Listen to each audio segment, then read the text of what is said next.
Ikiwa ni Jumamosi ya Aprili 26, dunia imeshuhudia mazishi ya Papa Francis huko Vatican, mazishi ambayo yamehudhuriwa na zaidi ya wakuu wa nchi 50 na wafalme 10, huku zaidi ya waombolezaji 200,000 wakihudhuria maziko hayo.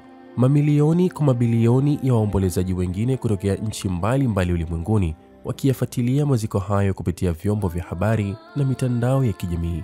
Papa Francis amepumzishwa, lakini ameacha alama karibu katika kila pembe ya dunia. Ni mmoja ya mapapa waliotumia muda wao kusafiri na kuzuru sehemu mbalimbali duniani, kuhubiri Injili na kuendelea kueneza neno la amani duniani kote.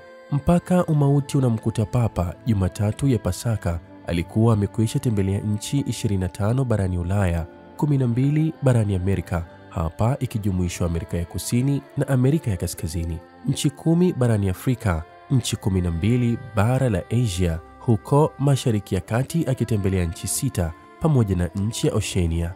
Katika safari zake zote hizo, nchi ya Ufaransa ndiyo imepata bahati ya kutembelewa mara 3 na Papa Francis katika vipindi tofauti. Barani Afrika, Papa alizitembelea nchi za Misri, Morocco, Kenya, Uganda, South Sudan, Madagascar, Mauritius, Jamhuri ya Afrika ya Kati, Congo DRC na Msumbiji.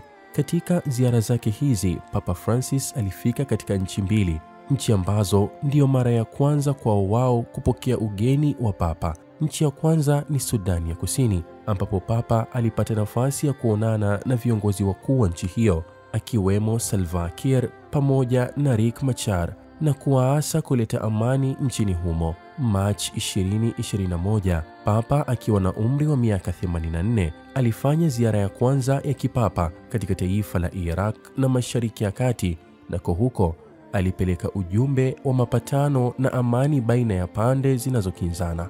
Katika hatua za mwisho za uhai wake, Papa alikuwa karibu sana na jamii ya Wakatoliki waishio Gaza, na alikuwa na utaratibu wa kuwasiliana nao na kuwajulia hali kila siku nyakati za jioni, na pia hakusita kulaani mauaji ya raia yanayoendelea katika ukanda huo. Nenda baba, nenda kapumzike. Dunia itakukumbuka kwa wema wako na jinsi ulivyopaza sauti kutetea wanyonge wote duniani. Pumzika kwa amani, Papa Francis. Twaham Roma, South TV.